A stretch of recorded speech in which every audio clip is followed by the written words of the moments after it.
de este domingo. Pues Camila, y la información sigue llegando porque según fuentes ligadas a CNN, el Centro Carter abandonó Venezuela y su informe no lo publicará como estaba estipulado. Hay que decir que Vladimir Padrino, el jefe mayor de las Fuerzas Armadas, acaba de dar una rueda de prensa con todos sus halcones diciendo que, digamos, le dan pleitesía, están del lado de Nicolás Maduro, diciendo que lo que se está viviendo en Venezuela, como suele suceder para ellos, es un golpe de Estado. Pero hablemos básicamente qué significa lo que está viviendo Venezuela en términos democráticos. Por eso le traigo a alguien que es experto en este tipo de situaciones postelectorales. Él es Daniel Sobato, él es director regional para la América Latina y el Caribe en el Instituto Internacional para la Democracia y la Asistencia Electoral. Don Daniel, gracias por acompañarnos en Blue Radio hasta ahora. Buenos días, un gusto la invitación. Disculpen que ando un poco a las corridas porque la verdad que Venezuela se está moviendo con una enorme intensidad. Tan solo un comentario de pie de página. Yo dejé de ser director regional después de 28 años, el pasado 31 de diciembre, y en este momento soy Global Fellow del programa latinoamericano del Wilson Center en Estados Unidos. Nada más para hacer esa pequeña corrección. Y estoy a sus órdenes. Muchísimas gracias, don Daniel. Yo quisiera comenzar esta conversación preguntándole qué llegase a pasar si el CNE muestra unos números o muestra unas actas que sí le dan la victoria a Nicolás Maduro con los números que el CNE mostró el 28 de julio, que son totalmente distintos a los que maneja María Corina Machado y el Comando Venezuela. Mire, yo he sido muy prudente, hemos estado haciendo la cobertura durante todo el domingo y ayer lunes con Fernando El Rincón en CNN, y la verdad que he sido siempre muy prudente y siempre he dicho hay que esperar los datos oficiales del Consejo Nacional Electoral, porque creo que siempre hay que darle una oportunidad a la institucionalidad para que sea esta la que ofrezca los datos de unas elecciones tan complejas como esta. Lamentablemente el Consejo Nacional Electoral termina actuando como todos sospechábamos, es un órgano, casi que un ministerio del chavismo, no ha estado a la altura del desafío y proclamó a Nicolás Maduro primero en la madrugada entre el domingo y el lunes y después ayer de una proclamación express sin poder informar adecuadamente con los datos desagregados, que es lo que todo el mundo le está pidiendo. Acta por acta, centro por centro, mesa por mesa. Eso es una práctica que todos los organismos electorales serios hacen y que el Consejo Nacional Electoral no puede hacer porque saben de que han perdido la elección. O sea, yo creo que el tema de la vía electoral es irremontable. O sea, el chavismo perdió esta elección, le acaban de bloquear la página web de la oposición, donde ya habían subido más del 70% de actas. Así que lo que ahora entramos es en la etapa de la represión. Y como usted bien señaló, Padrino López tampoco ha estado a la altura de la historia y lo que ha hecho es lo que ha hecho en los últimos 10 años, plegarse al chavismo y vamos a ver lamentablemente represión. Así que ahora hay que ver cómo mueve la oposición en este difícil contexto y la presión de la comunidad internacional, que por un lado es muy positiva, pero por el otro lado también tiene sus límites, ¿no?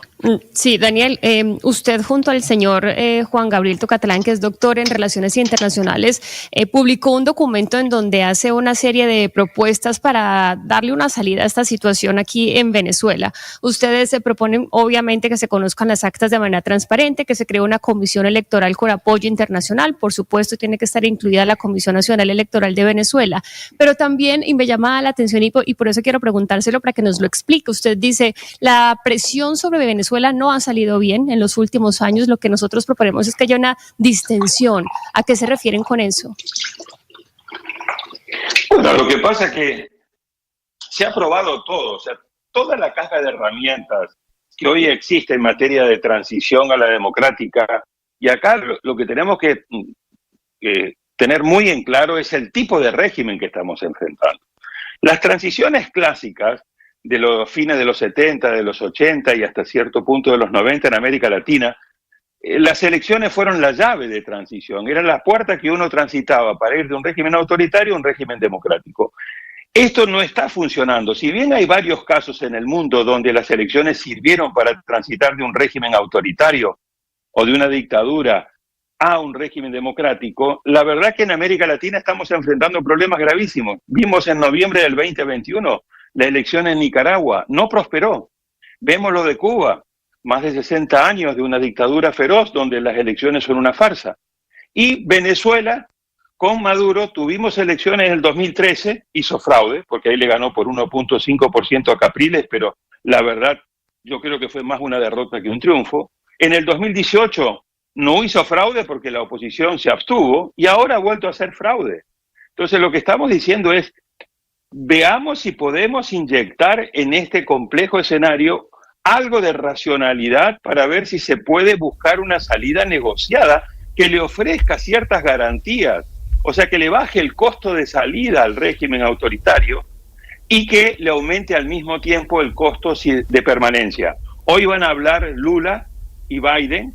Yo espero que haya una declaración conjunta de Lula, de Colombia, de México y de los Estados Unidos, tratando de ofrecer una mediación, crear puentes para buscar una salida, porque de lo contrario lo que vamos a ver es una represión brutal. Ya lo estamos viendo, ya hay muertos, ya hay detenidos. Claro, señor Sobato, entonces, efectivamente, eso que usted está diciendo es lo que se ha venido comentando, que están tratando Brasil, Colombia, México, Estados Unidos, de hacer una negociación interna con el régimen de Nicolás Maduro para poder lograr un acuerdo que sea, pues, lo mejor para todos. Sin embargo, usted, conociendo la historia de Venezuela, le quiero preguntar ¿qué tan factible cree que eso pueda ser? Sabemos que el presidente Gustavo Petro en Colombia no se ha pronunciado y parece ser que no se ha pronunciado a través de su cuenta de Twitter, a pesar de que trina todos los días, precisamente porque está en esas negociaciones internas mediando entre las partes, entre la oposición y el régimen de Maduro. Pero realmente, ¿qué tan factible es que esa negociación diplomática se pueda dar y que el gobierno de Venezuela acepte? Mire, vuelvo a lo mismo. Yo creo que es altamente improbable, pero creo que pese a eso hay una pequeña rendija por donde yo creo que hay que seguir tratando de trabajar y ver si podemos ir ampliando esa rendija. Y la rendija pasa por cómo se le baja el costo de salida al régimen, y eso va a implicar una dura negociación. Yo creo que parte de la represión que estamos viendo y del endurecimiento del régimen es que creo que están aumentando sus costos de salida. ¿Me explico? Acá hay básicamente dos caminos. Uno es buscar un arreglo que implique una transición gradual, negociada, muy compleja. Habrá que comerse sapos de ambos lados, porque prácticamente parte de las garantías que ellos van a pedir, si quisieran salir, es una suerte de justicia transicional, pero que en realidad en el caso de ellos sería básicamente impunidad, y eso obviamente para un sector de la oposición va a ser muy difícil de tragar, pero va a formar parte de la negociación. Y lo otro es el escenario más perverso, que en este momento, a la luz de todo lo que hemos visto, quizás pudiera ser el más factible, pero yo vuelvo a decir, creo que hay que seguir trabajando pese a que es bastante improbable de que lo consigamos. No hay que rendirse. ¿Cuál sería ese escenario? Bueno, hacer de Venezuela una Nicaragua-Cuba. O sea, ya decir, me quito toda posibilidad de distensión, cierro definitivamente la opción de buscar una legitimación del régimen. Ustedes se acuerdan que hace menos de un año Lula decía que lo que pasaba en Venezuela era tan solo una narrativa, ¿no es cierto? Es decir, es que al régimen se le ha hecho demasiadas concesiones, se le ha hecho demasiada comprensión, y ahora estamos en este laberinto donde las salidas no son fáciles. Pero creo que hay que seguir intentando, porque acá vemos tres problemas muy graves. Uno, dentro de Venezuela, que va a ser una tragedia mayor de la que ya ha sido. Dos, a nivel de América Latina, si esto no se arregla y se complica a los niveles que está pintando, vamos a ver de nuevo salida masiva, no sé, de 1 millón, 2 millones, 3 millones más de refugiados. ¿Quién puede absorber? Ustedes tienen más de 2 millones ya ahí. Sí, 2.8. En plena campaña de Estados Unidos, este va a ser un tema. Y tercero, hay que evitar que este tema caiga dentro de la lógica perversa de la geopolítica que estamos viendo.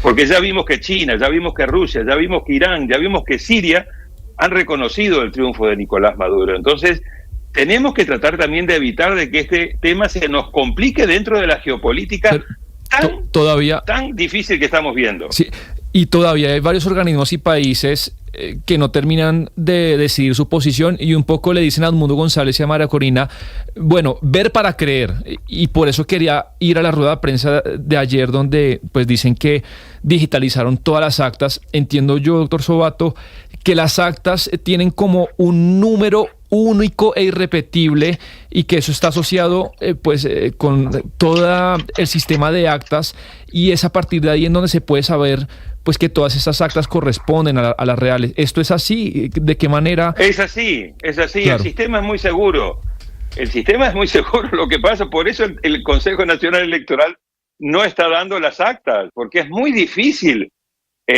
adulterar el sistema electoral venezolano. No tengo tiempo, lamentablemente, ahora para darle la explicación micro, pero es un sistema automatizado que imprime un comprobante de papel, por lo tanto tiene respaldo automatizado y de papel, y además todo esto deja una huella de papel y deja una huella electrónica. Por eso el Consejo Nacional, además, ayer que tenía que hacer la auditoría, no la hizo y terminó justificando que habían recibido un ataque, un hackeo, un intento de hackeo, y que eso era lo que le estaba dificultando poder dar a conocer las actas. Oye, si no tiene las actas, ¿cómo vas a tener los resultados? ¿Me explico?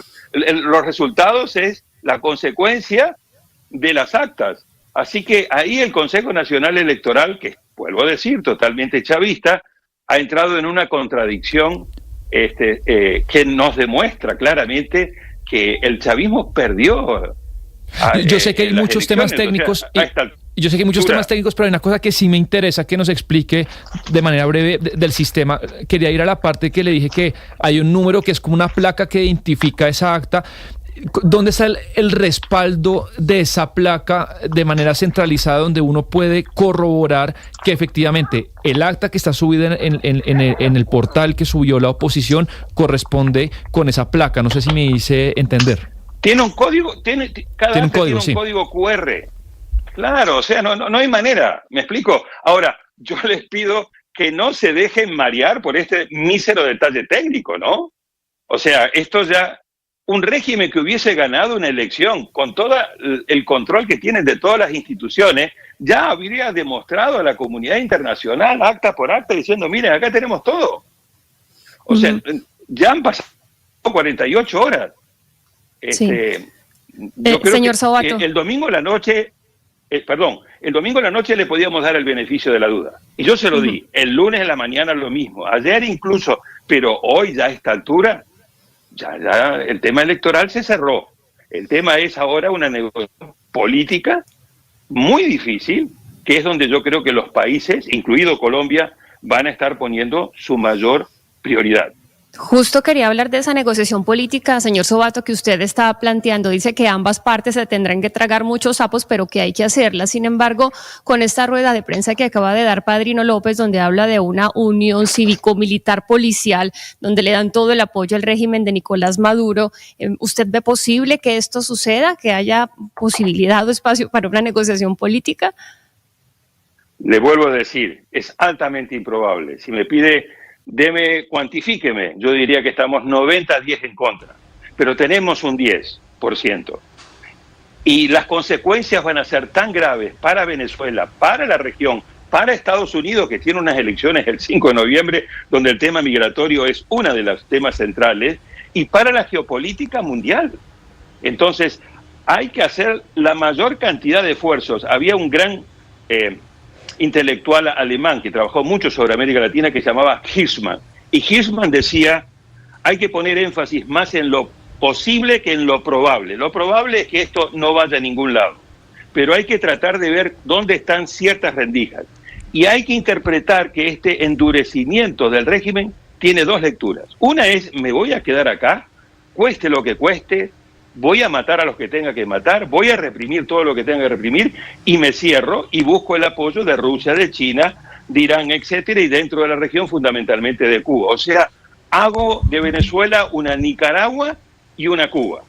El otro escenario, altamente improbable, es el de decir, bueno, hago todo esto para subirle el costo a mi negociación. No me quiero ir aquí huyendo, sino que quiero buscar ciertas garantías para que mi salida no me lleve a estar preso inmediatamente. Entonces, vamos a ver qué cantidad de presión se le puede poner dentro de Venezuela, en la sociedad civil, en la ciudadanía y en la comunidad internacional. Estos temas no lo arregla el nacional per se, por sí sola. Lamentablemente... Ahora, Daniel, yo ¿sí? lo quiero interrumpir porque no quiero perder esa idea de la posible cubanización de Venezuela a la que estaría encaminada tras lo ocurrido el día domingo y este fraude que ya está cantado. No obstante, yo me voy por la parte, ese 10% del cual usted menciona, de posibilidades de que haya una transición, con un alto costo, pero una transición. ¿Cuál es la importancia y el papel que puede tener Gustavo Petro en esa transición? ¿Es más importante que el que puede tener Lula da Silva, por ejemplo? Bueno, yo no sé si uno es más importante que otro. Yo lo que sé es que tienen que actuar de manera coordinada, en un frente común, particularmente Lula y Petro, porque Padrino López y Maduro y Diosdado Cabello, todo dice que esto es el fascismo y que es la derecha y que es la ultraderecha. Bueno, yo creo que no van a acusar a Petro y a Lula de la ultraderecha.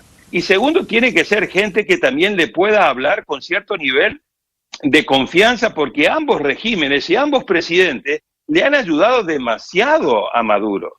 Vuelvo a citar lo de Lula cuando trató de reinsertarlo en UNASUR hace un año y algo, y vuelvo a citar, ustedes lo saben mejor que yo, cuando Petro dijo que iba a hacer grandes esfuerzos para ayudar a reinsertar a Maduro y a su régimen en el sistema interamericano de derechos humanos. Bueno, todas esas buenas intenciones se fueron al carajo, lamentablemente, y ahora estamos en una situación tremendamente difícil, pero ellos pueden hacer este último intento. Si Lula, Petro, con Biden no lo logran, yo creo que vamos a una cubanización totalmente descarada y a una nicaragüesización. No hay que perder el tema de Nicaragua. Nicaragua ha hecho una represión salvaje desde no solamente el 2018, sino después de la elección del 2021. Señor Sobato, pero entonces para hacer esa represión, por ejemplo, sería, y que es lo que dice pues mucha gente, que pues que Maduro es dueño del ejército, entonces que quien tiene el ejército pues puede hacer esa represión. Pero últimamente lo que se ha dicho es que parte del ejército, buena parte del ejército ya no está con Maduro. ¿Usted qué sabe al respecto de si hay verdaderamente una fracción importante del ejército que no está dispuesta a obedecerle a Nicolás Maduro? Ahí está parte de la esperanza de ese 10 o 5% que yo les hablaba. Yo no estoy tan seguro de que el ejército sea totalmente hegemónico y que no haya ningún tipo de fisura. Tiene que haber mucho malestar. Por un lado, porque Padrino López lleva 10 años como ministro de Defensa, hay 2.000 generales y todo eso ha ido taponeando todo lo que son los ascensos, etcétera. Segundo, porque debe haber un porcentaje importante de las Fuerzas Armadas que son parte de la sociedad venezolana, que tienen sus hijos, que tienen sus padres, que tienen sus hermanos, sus hermanas, su familia, y están viendo el sufrimiento, y están viendo lo grosero de lo que está ocurriendo. Porque esto no era como cuando estaba Chávez, que de una manera u otra al principio tenía bastante legitimidad en las urnas. Esto es descarado y es grotesco. Entonces hay que ver hasta qué punto un sector del ejército no se levanta y dice, no, oye, yo hasta aquí. Por eso creo que presionar internamente de manera pacífica, eso sí, como dice María Corina, pero hay que salir a las calles. Y yo sé que eso tiene un riesgo muy alto de que terminen poniéndote preso, que terminen matándote, que terminen hiriéndote, pero sin una presión desde dentro de Venezuela va a ser muy difícil que un sector de las Fuerzas Armadas se abra y va a ser muy difícil hacer sostenible el apoyo de la comunidad internacional. Eso ya lo sabemos.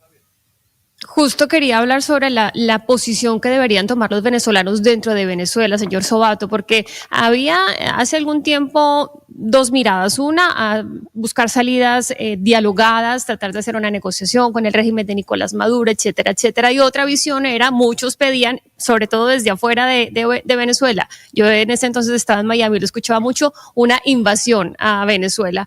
¿Cuál sería la posición que usted viera hoy ante todas las frustraciones constantes que ha sufrido el pueblo venezolano cuando ha tratado de tener una salida democrática, si bien se le puede decir así?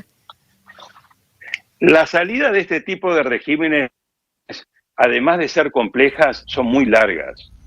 Eso es lo que nos enseña el análisis comparado. No se sale fácil ni se sale rápido.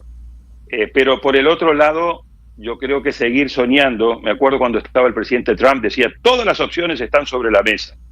Incluso decía, puede haber una invasión o un levantamiento militar, etcétera.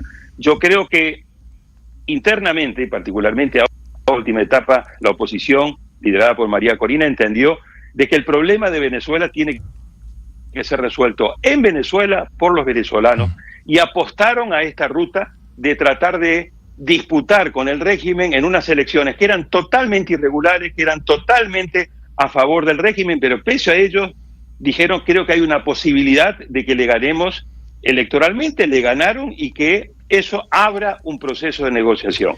Yo creo que la invasión hay que ponerla totalmente de lado. No veo a Estados Unidos en este momento geopolítico y en este momento en plena campaña pensando en una invasión. El tema, yo creo aquí, es cómo se logra aumentar el nivel de presión dentro de Venezuela de manera pacífica, saliendo a las calles, reclamando este fraude, que eso de una manera u otra ayude a generar una fisura dentro de las Fuerzas Armadas, y que eso se coordine con un muy buen proceso de apoyo internacional, donde regímenes que hasta ahora fueron muy tolerantes con Maduro, Lula le dijo unos días atrás, si ganas te quedas y si pierdes te vas. Bueno, yo creo que hay que honrar ese compromiso, esa expresión.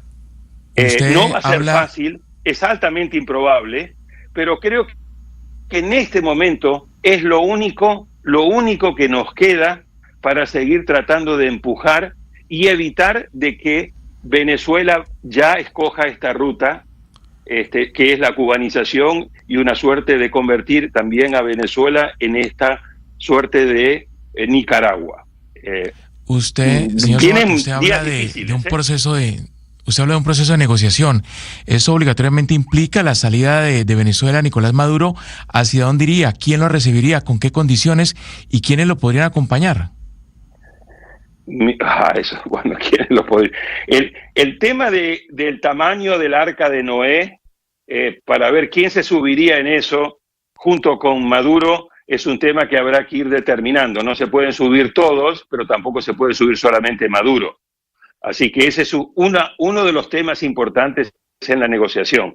¿Quién lo podría recibir? Hay un montón de países que están dispuestos a recibir a un personaje como Nicolás Maduro. Yo creo que ese no es un mayor problema. El mayor problema es cuál es el grado de garantías y de inmunidad que se le da, y cuál es la línea roja de que eso no caiga en una impunidad total, porque ahí es donde yo creo que gran parte de la comida de sapos de ambos lados va a tener que entrar.